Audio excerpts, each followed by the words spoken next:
Halo adik-adik, dalam video kali ini kita akan belajar tentang gerak melingkar untuk jenjang SMA kelas 10 MIPA bersama saya, Emi Purwostuti.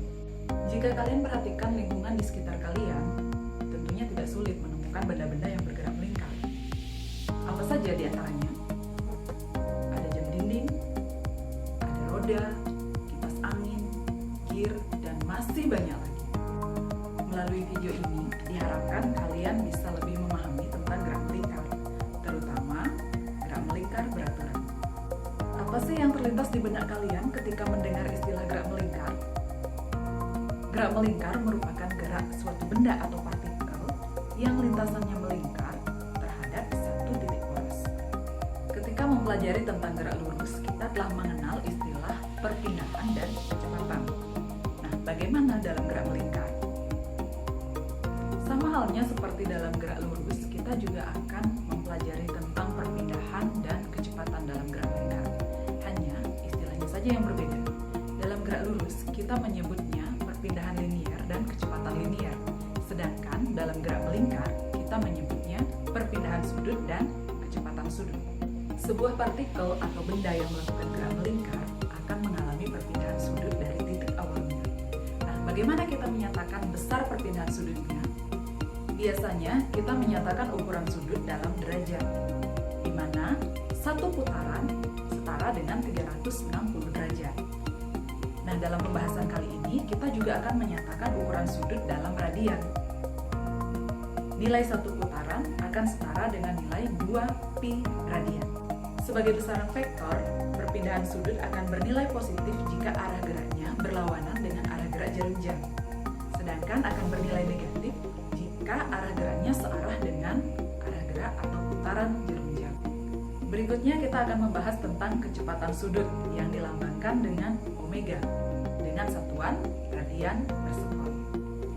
Dalam gerak melingkar, titik materi pada benda yang sama dapat memiliki kecepatan yang berbeda. Semakin dekat titik materi itu ke porosnya, kecepatannya akan makin kecil. Sehingga menyatakannya dalam ukuran meter per sekon tidaklah tepat. Kelajuan sebuah benda yang berputar atau berotasi umumnya dinyatakan dengan putaran per menit. Nah, kelajuan inilah yang disebut sebagai kelajuan sudut.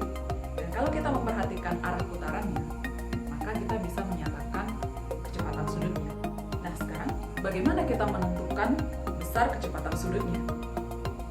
Ingat, dalam gerak lurus kita sudah mengetahui bahwa kecepatan merupakan perbandingan antara perpindahan dengan selang waktunya. Konsep ini juga berlaku dalam gerak melingkar. Maka, kecepatan sudut merupakan perbandingan antara perpindahan sudut terhadap selang waktu. Coba perhatikan contoh soal berikut.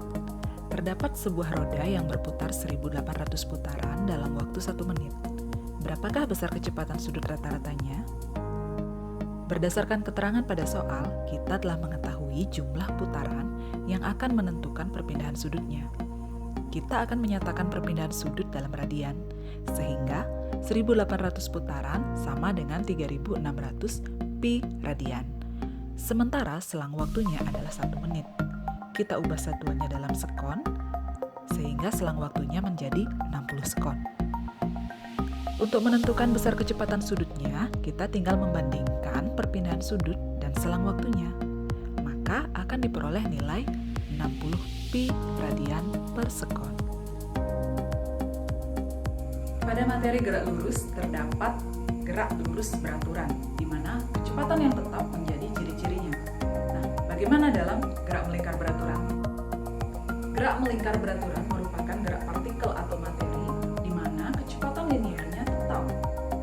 Akan tetapi, apakah arah dari kecepatan linier ini juga tetap? Kalau diperhatikan ilustrasinya, arah kecepatan linier senantiasa berubah, sehingga dalam gerak melingkar beraturan, kecepatan linier benda tidaklah tetap. Dengan demikian, besaran apa yang bernilai konstan atau tetap? Kecepatan sudut dalam gerak melingkar memiliki arah yang sama dengan arah putaran partikelnya.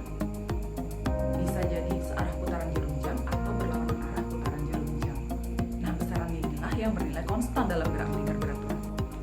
tidak ada perubahan kecepatan sudut dalam gerak melingkar beraturan, maka percepatan sudutnya juga bernilai 0. Kita telah mengenal besaran perpindahan linier, perpindahan sudut, kecepatan linier, dan kecepatan sudut.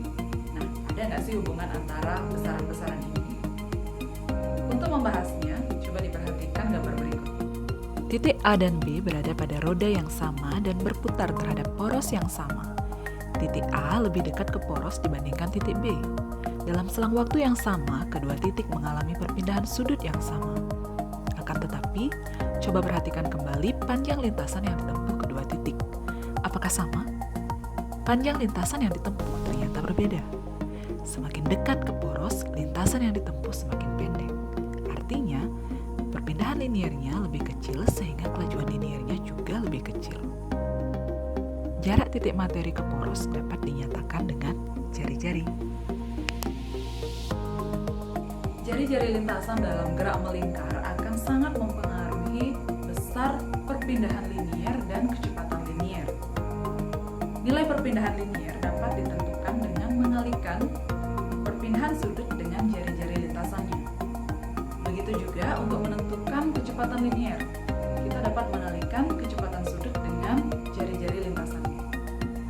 Hubungan antar besaran ini diterapkan juga dalam hubungan roda-roda. Ada 3 jenis hubungan antar roda. Pertama, roda yang seporos. Kecepatan sudut, baik besar maupun arahnya, akan sama, namun kecepatan liniernya yang berbeda. Kedua, roda-roda yang saling bersinggungan. Kedua roda ini memiliki kelajuan linier yang sama, namun arahnya berlawanan, sehingga kecepatan sudutnya akan berbeda. Dan yang ketiga, roda-roda yang dihubungkan dengan sabuk atau rantai.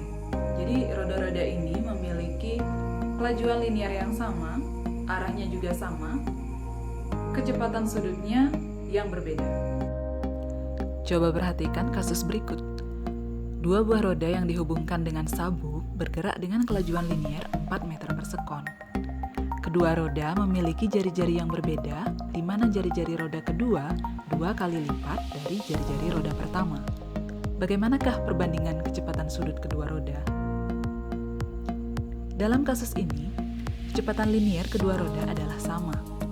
Dengan menggunakan konsep hubungan kecepatan linier dan kecepatan sudut, maka kita akan memperoleh perbandingannya sebagai berikut. Bagaimana jika kasusnya adalah kombinasi beberapa jenis hubungan antar roda? 3 buah roda dihubungkan seperti pada gambar. Jika jari-jari roda A 4 cm, jari-jari roda B 2 cm, dan jari-jari roda C 10 cm, dengan kecepatan sudut di roda B adalah 10 radian per sekon, berapakah kecepatan sudut di roda C? Silakan dicoba secara mandiri dengan menerapkan konsep-konsep hubungan antar roda. Adik-adik, itu tadi pembahasan kita tentang gerak melingkar, khususnya gerak melingkar beraturan. Pastikan memperhatikan arah vektornya dan mengingat bahwa dalam gerak melingkar beraturan, vektor kecepatan sudutnya tetap. Demikian pembelajaran kita hari ini, sampai jumpa di lain kesempatan.